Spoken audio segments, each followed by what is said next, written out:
அனைவருக்கும் வணக்கம். இன்னைக்கு நம்ம வைனிகா மியூசிக் அகாடமியில் 100 days ஃப்ரீ ஆன்லைன் வீணா கிளாஸோடைய எபிசோட் 9. ஸோ இது வரைக்கும் நம்ம ஸ்பர்லி வரிசையில் 6 வரிகள் நம்ம பார்த்துருக்கோம். அது இல்லாமல் வீணை டியூன் பண்ணுறது எப்படினும், அது இல்லாமல் கையை எங்கெங்கே வைக்கணும், இந்த கையோட வேலைகள் என்ன, இந்த கையோட வேலைகள் என்ன அப்படின்னு சொல்லிட்டு பார்த்தோம். ஸோ இன்னைக்கு எபிசோடு 9. ஸோ இதில் நம்ம சரளி வரிசை 7வது லைன் நம்ம பார்க்க போகிறோம். ஸோ அதுக்கு போகிறதுக்கு முன்னாடி இந்த வீணையோடைய பார்ட்ஸ் என்னென்ன அப்படின்னு சொல்லிட்டு நம்ம பார்த்துடலாம். பேசிக்காக நிறைய பேருக்கு தெரியும், சில பேருக்கு தெரியாது. இதை எப்படி நம்ம கூப்பிடுறது, இதோடைய பெயர்கள் என்ன அப்படிங்கிறது தெரியாது. ஸோ அதோட பார்ட்ஸை பார்த்துட்டு நம்ம நெக்ஸ்ட்டு 7வது வரிக்கு போயிடலாம். ஸோ ஃபர்ஸ்ட் இந்த வீணையில் இந்த இடம் இருக்கு இல்லையா, ஸோ இதை நம்ம குடம் அப்படின்னு சொல்லுவாங்க. இதுக்கு தொப்பை அப்படின்னு சொல்லுவாங்க. இது குடம். ஓகேங்களா? ஸோ இது பெரிய குடம்.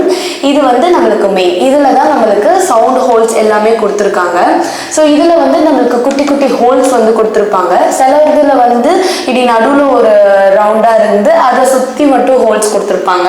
ஸோ என்னோட வீணையில் ஓவரால் எல்லா இடத்துலையுமே ஹோல்ஸ் இருக்கும். ஏன்னா நான் இதில் சரஸ்வதி செதுக்கி வேணும் அப்படின்னு கேட்டு வாங்கினதுனால ஓவரால் எல்லா இடத்துலையுமே ஹோல்ஸ் இருக்கும். ஸோ அதை சவுண்ட் ஹோல்ஸ் அப்படின்னு சொல்லுவாங்க. இதை நம்ம குடம் அப்படின்னு சொல்லுவாங்க. ஸோ அதுக்கப்புறம் பார்த்தோம்னா இந்த முன்னாடி ஒரு இது இருக்கு இல்லைங்களா, இதை நாகபாசம் அப்படின்னு சொல்லுவாங்க. இதை உத்து பார்த்தா பாம்பு படம் எடுக்கிற மாதிரி இருக்கும்னு சொல்லிட்டு எனக்கு என் கூட படித்த பசங்களாம் சொல்லுவாங்க. பட் எனக்கு அப்படி தெரியல, நீங்கள் உங்களுக்கு எப்படி தெரியுதுன்னு சொல்லுங்கள். ஸோ இதை நாகபாசம் அப்படின்னு சொல்லுவாங்க. ஸோ இது மேலே இந்த சின்ன சின்ன அட்ஜஸ்ட்மெண்ட்ஸ் இருக்கு இல்லையா, இதை லங்கர் அப்படின்னு சொல்லுவாங்க. இதை குதிரை அப்படின்னு சொல்லுவாங்க. இந்த இடத்துல நடுப்புற இருக்கு இல்லையா, இதை குதிரை அப்படின்னு சொல்லுவாங்க. இது பெரிய குதிரை, இது சைட் குதிரை அப்படின்னு சொல்லுவாங்க. ஸோ இது எப்பயும் போல ஸ்ட்ரிங்ஸ். இது மேலே இருக்கிற 4 ஸ்ட்ரிங் மெயின் ஸ்ட்ரிங்ஸ், இந்த சைடில் இருக்கிற 3 ஸ்ட்ரிங்ஸ் தாளம் ஸ்ட்ரிங் அப்படின்னு சொல்லுவாங்க. அதோட நம்ம இப்படி வந்தோம்னா இது ஸ்டெம் அப்படின்னு சொல்லுவாங்க. இது நீட்டாக இருக்கு இல்லைங்களா, இதை ஸ்டெம்னு சொல்லுவாங்க. இந்த இடத்துல வெள்ளையா இருக்கு இல்லையா, இது நம்மளுக்கு சரஸ்வதி வீணை, ஜாயிண்ட் வீணை. அதனால இதை நம்ம கழுத்து அப்படின்னு சொல்லுவோம். கழுத்து மாதிரியே இருக்கு இல்லையா, ஸோ இது கழுத்து அப்படின்னு சொல்லுவோம்.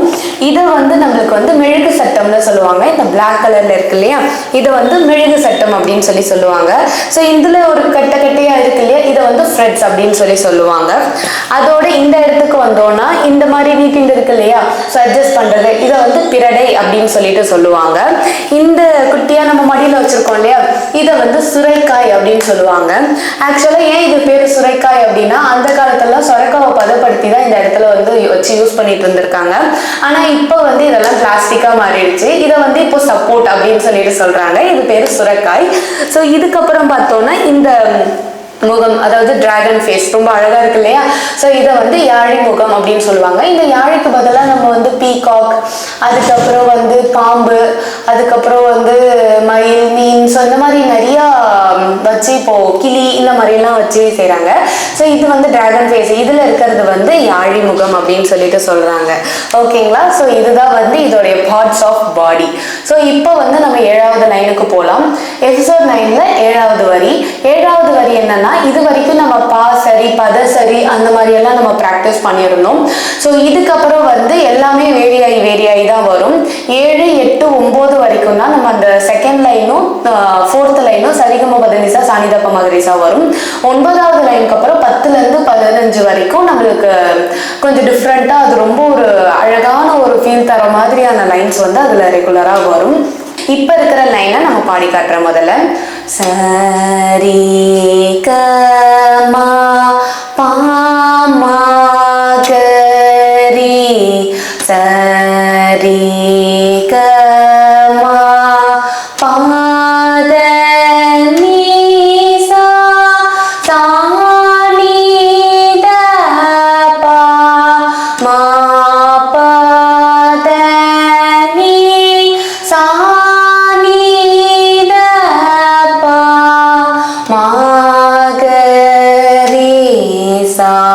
ஓகேங்களா? சரிகமா போயிட்டு பதனிசா போகாம அப்படியே ரிவர்ஸ் ரிவர்ஸ் வந்துடணும், அவ்வளோதான் இதில் வந்து வேரியேஷன். எப்பயும் போல தாளம் வந்து முதல் வரிக்கு தாளம் தொடக்க தாளம் வரும், இரண்டாவது வரிக்கு முதல் பாதி வந்து ஒரு தாளமும் இரண்டாவது பாதி ஒரு தாளமும் வரும். அதே மாதிரியே தான் மூன்றாவது வரி நாலாவது வரியும் ரெகுலேட் ஆகும். சரிங்களா? ஸோ ஃபர்ஸ்ட் எப்படி வாசிக்கிறதுன்னு பார்க்கலாம்.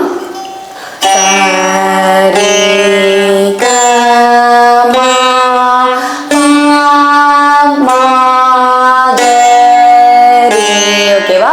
சாரி, திருப்பி ஃபர்ஸ்ட்ல இருந்து சொல்றேன். சாரி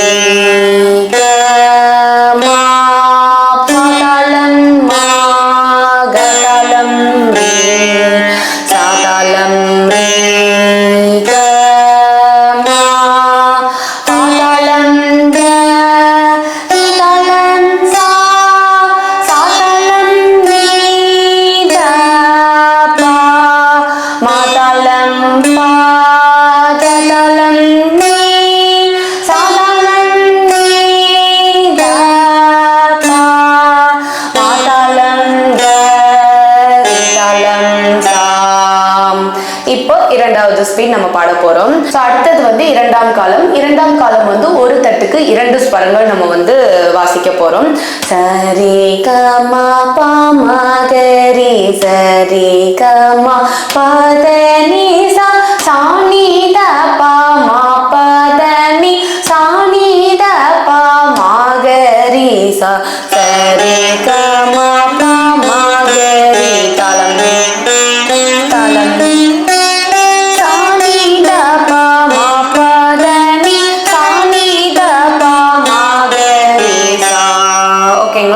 எப்பயும் போல முதல் வரிக்கு தொடக்க தாளம், இரண்டாவது வரி முதல் பாதி இரண்டாவது பாதி தனித்தனி தாளம், மூன்றாவது வரி தொடக்க தாளம், நான்காவது வரி முதல் பாதி இரண்டாவது பாதி தாளம் வரும். ஓகேங்களா? ஸோ திருப்பி ஒரு தடவை செகண்ட் ஸ்பீட் வாசிக்கலாம். சரி கமா பமா கரி சரி கமா பதனி சானி த பமா பதனி சானி த பமா கரி சா. ஸோ இதோட இரண்டாம் காலம் முடியுது. அடுத்தது நம்மளுக்கு மூன்றாம் காலம். மூன்றாவது காலம் என்ன அப்படின்னு பார்த்தோம்னா சரி கம பத சரி சரி சாரி சரி கம ப மகரி சரி கம பத நி சா சானி த ப ம பத நி சானி த ப மகரி சா. ஓகேங்களா?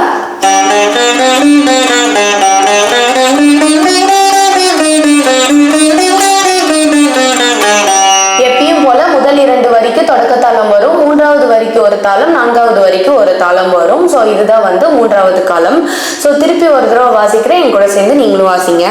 சரி கம ப மகரி சரி கம பதனி சானி த ப ம பதனி சானி த ப மகரி சா. ஓகேங்களா? ஸோ இதோட வந்து 7வது வரியோட 3 லைனுமே நம்மளுக்கு வந்து கம்ப்ளீட் ஆயிடுச்சு. ஸோ அடுத்தது வந்து 8வது லைன் 9வது லைன் வரும். ஸோ 8வது லைன்ல ஒரு சின்ன வேரியேஷன் இருக்கும். என்னன்னா சங்கீத பாலபாடம் அப்படின்னு சொல்லி ஒரு புக் இருக்கு. அதுல வந்து சரி கம பதனி சரி கம பதனி சா அந்த மாதிரி வரும். எனக்கு வந்து சொல்லி கொடுத்தவங்க வந்து சரி கம ரி கம ப சரி கம பதனி சா சானி த ப நி த ப ம சானி த ப மகரி சா அந்த மாதிரி எனக்கு கற்றுக் கொடுத்தாங்க. ஸோ உங்களுக்கு வந்து ரெண்டுமே நான் எடுக்கிற நெக்ஸ்ட் லைன் இருக்கும்போது உங்களுக்கு நீங்கள் என்ன புக் ஃபாலோ பண்ணுறீங்களோ அதில் இருக்கிறத ஃபாலோ பண்ணிக்கோங்க. இல்லை ரெண்டுத்தையுமே வாசிங்கன்னா ரொம்ப நல்லது. நோட்ஸ் மட்டும் நீங்கள் ரெகுலராக நான் என்னென்ன எடுக்கிறனோ அதெல்லாம் நீங்கள் வந்து நோட்ஸாக எழுதி வச்சுக்கோங்க. ஆனால் வந்து ரிப்பீட்டடாக நீங்கள் first speed second speed third ஸ்பீடுன்னு தனித்தனியாக எழுத வேண்டாம்.